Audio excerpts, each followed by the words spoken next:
इस रोमांचक कहानी की शुरुआत होती है न्यूयॉर्क के एक बहुत ही बड़े गार्डन को दिखाते हुए। गार्डन के अंदर तो कई सारे सिटीजन्स बैठकर मजे कर रहे थे। अब हमें वहाँ ब्राउन हेयर वाली दो लड़कियां दिखाई जाती हैं। उसमें से एक लड़की जब दूसरी तरफ देख रही थी तभी उसे हवा का एक झोंका महसूस होता है, लेकिन यह हवा लोगों पर पड़ते ही वो पूरी तरीके से एक जगह पे स्टॉप हो गए थे। दोनों लड़कियां बहुत ही ज्यादा शॉक हो गई कि अचानक इन लोगों को हो क्या गया है। धीरे धीरे इन सभी चीजों का असर उन लड़कियों पर भी होने लगा और अब उस लड़की ने अपने फ्रेंड के बाल में लगे हुए एक स्टिक को बाहर निकाल के खुद की जान ले ली। लेकिन उसने आखिरकार ऐसा क्यों किया, ये तो एक राज है। अब हमें एक कंस्ट्रक्शन साइट दिखाई जाती है जहाँ पर काफी सारे वर्कर्स काम कर रहे थे। इन वर्कर्स को तो एक साल के अंदर पूरी की पूरी बिल्डिंग खड़ी करनी थी। उन सभी का बॉस ग्राउंड फ्लोर पर सभी को काम बता रहा होता है। तभी अचानक बिल्डिंग की ऊंचाई पर से उसका एक वर्कर नीचे गिरकर मर गया। बॉस जाकर अपने वर्कर को देख रहा होता है पर तब तक काफी देर हो चुकी होती है। चौंकाने वाली बात ये हो गई कि अब तो लाइन से सारे वर्कर्स ऊंचाई से नीचे गिरकर अपनी जान देते जा रहे थे।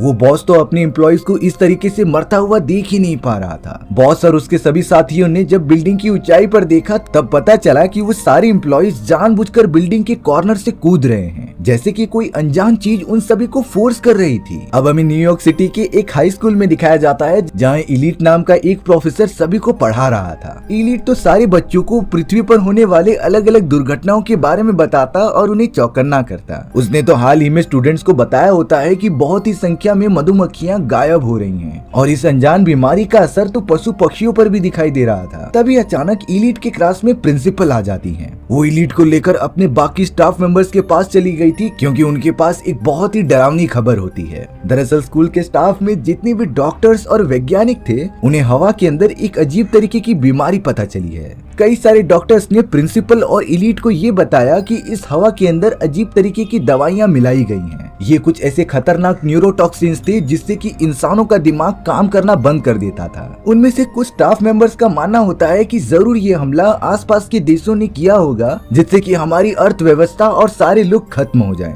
ये एक बायो वॉर थी जो दुश्मन वाले देशों ने स्टार्ट कर दी होती है, यानी कि वो सब डायरेक्टली हमला ना करके हवा के अंदर न्यूरोटॉक्सिन जैसे खतरनाक डिसीज फैला दें जिससे न्यूयॉर्क के सारे सिटीजन्स अपने आप ही मर जाएं। इलीट का तो जॉर्डन नाम का एक दोस्त था जो उसी के साथ स्कूल में पढ़ाया करता था। जॉर्डन कहता है कि ये सारी बातें सच हैं और बड़ी तादाद में लोगों की मौत भी होना स्टार्ट हो चुकी है। प्रिंसिपल ने तो अनाउंस कर दिया था कि सारे बच्चों को घर भेज दिया जाए जिससे कि वो सुरक्षित रहें। अब जॉर्डन अपनी बेटी को बुलाता है और इलीट को कहता है कि हमें सिटी से जल्द बाहर निकलना होगा क्योंकि कुछ ही समय के अंदर ये पूरी सिटी के लोग मारे जाएंगे। इलीट भी जॉर्डन की बात मानकर रेलवे स्टेशन चला गया था जहाँ से वो सिटी के बाहर निकल सके। हालांकि रेलवे स्टेशन पर भी काफी सारी सिक्योरिटीज मौजूद थी जो लोगों को रोक रही होती हैं, लेकिन जॉर्डन अपनी फैमिली के साथ इलीट को लेकर ट्रेन में जाने में कामयाब हो चुका था। अब उनकी ट्रेन लगातार न्यूयॉर्क सिटी के बाहर निकलने की कोशिश में लग जाती है। यहाँ सिटी के अंदर अब हमें एक पुलिस ऑफिसर दिखाया गया जो सारे ट्रैफिक को क्लियर कर रहा था। तभी अचानक उस जगह पर वही तेज हवा चलने लगी जिससे कि सभी लोगों पर कुछ असर होता है।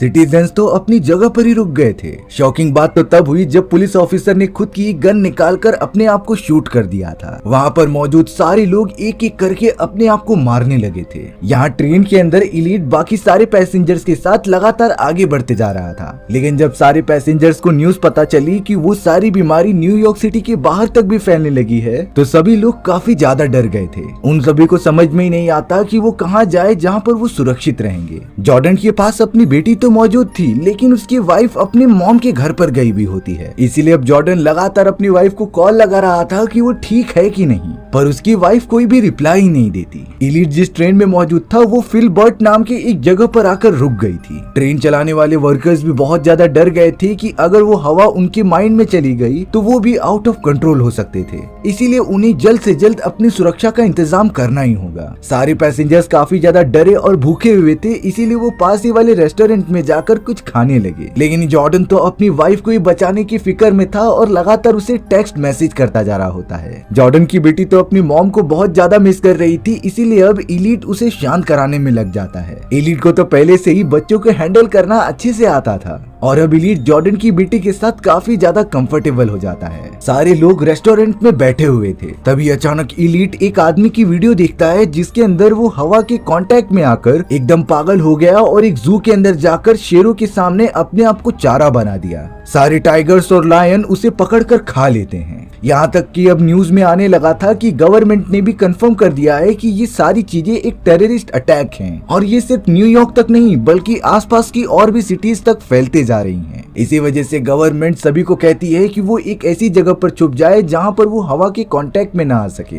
सारे सिटीजन्स इसीलिए बहुत ज्यादा डरते जा रहे थे क्योंकि गवर्नमेंट के पास भी इसका कुछ सोल्यूशन नहीं होता। इसीलिए सभी लोग कार के अंदर बैठकर शहर छोड़कर भाग रहे होते हैं। इलीट और जॉर्डन सभी के पास मदद मांगने के लिए जा रहे थे, लेकिन कोई भी उनकी हेल्प नहीं करता। अब यहाँ इलीट किसी भी तरीके से फ्रैंक नाम के एक गार्डनर से मदद मांगता है जो तैयार हो गया था अपनी गाड़ी में बिठाने के लिए। लेकिन अब जॉर्डन ने इलीट से कह दिया कि मैं अपनी वाइफ को इस तरीके से मरने के लिए नहीं छोड़ सकता, मुझे उसे बचाने के लिए जरूर जाना ही पड़ेगा। जॉर्डन ने तो कुछ समय के लिए अपनी बेटी की जिम्मेदारी इलीट को दे दी। इलीट कहता है कि मैं इसे प्रोटेक्ट करूंगा चाहे कुछ भी हो जाए, जिसके बाद जॉर्डन निकल पड़ा था पास ही वाली सिटी में अपनी वाइफ को बचाने के लिए। फ्रैंक अपनी वाइफ के साथ इलीट और जॉर्डन की बेटी को लेकर अपने एक गार्डन एरिया में आ जाता है। फ्रैंक इलीट को एक बहुत ही शॉकिंग कॉन्सेप्ट समझा रहा था कि ये सारी चीजें जो आसपास हो रही हैं, ये किसी भी टेररिस्ट ऑर्गेनाइजेशन या फिर बायो वॉर नहीं है। दरअसल हवा में ये सारी टॉक्सिक और जानलेवा चीजें और कोई नहीं बल्कि ये सारे प्लांट्स फैला रहे थे।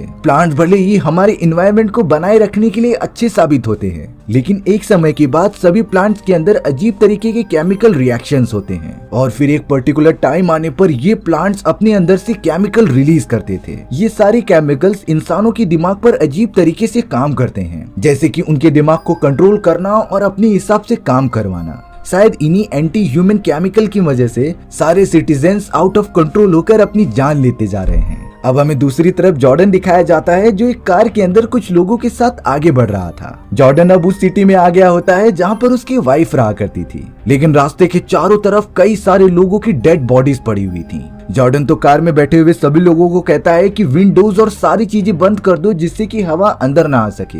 हालांकि सभी लोग विंडो तो बंद कर देते हैं, लेकिन कार की ऊपर वाली छत थोड़ी सी फटी हुई थी जिससे कि सारी हवा अंदर आ रही होती है। जॉर्डन को ये देखने में काफी ज्यादा लेट हो गया और अब हवा का असर ड्राइवर पर हो जाता है, जिससे कि उसने आउट ऑफ कंट्रोल होकर बहुत ही ज्यादा स्पीड में कार जाकर ठोक दी। जॉर्डन तो किसी भी तरीके से बाहर निकल के आ जाता है, पर सारे के सारे पैसेंजर्स मारे गए थे।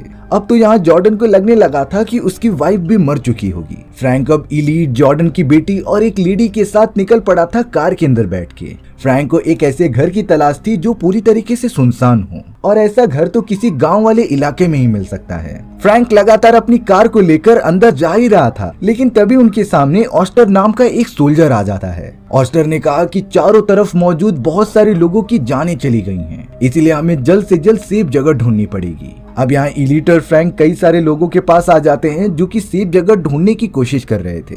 तभी एक लेडी बहुत ही जोर से चिल्लाने लग जाती है। इलीट जब वहाँ आकर पता चलता है तब वो लेडी कह रही थी कि मेरी बेटी जो कि सिटी में मौजूद है वो काफी अजीब तरीके से बातें कर रही थी। इलीट ने जब सुना तो वो पूरी तरीके से चौंक गया, क्योंकि वो बच्ची कह रही होती है कि मैं पूरी तरीके से ठीक हूँ, लेकिन अगले ही मोमेंट में वो अजीब तरीके की आवाजें करने लगी, जैसे कि उसके अंदर कोई भूत आ गया हो। इलीट समझ चुका था कि शहर में मौजूद सारे के सारे लोग अब इन्फेक्टेड हो चुके हैं। वहाँ पर तो एक आदमी होता है जो सभी को बता रहा था कि हमें दूसरी तरफ जाकर चेक करना चाहिए, लेकिन इलीट जवाब देता है कि हमें एक खुली जगह पर ही जाना चाहिए। इसीलिए अब वहाँ दो ग्रुप्स बन गए थे। आधे लोग बिजनेसमैन के साथ चले जाते हैं तो कुछ लोग इलीट के पास आ जाते हैं। ऑस्टर भी उस बिजनेसमैन वाले ग्रुप के साथ ही मौजूद था, पर अचानक खेत में जाने के बाद ही बहुत तेज हवा आने लगी और फिर ऑस्टर के साथ वो सारे लोग एक जगह पर ही रुक गए थे। यानी कि अब प्लांट से निकलने वाली वो इन्फेक्टेड केमिकल्स उन सभी लोगों की बॉडी में चली गई हैं। ऑस्टर तो अब एकदम आउट ऑफ कंट्रोल होकर अपनी जेब से गन निकालता है और खुद को शूट करने लगता है। सभी लोग उस गन की मदद से खुद को मारने लगे थे।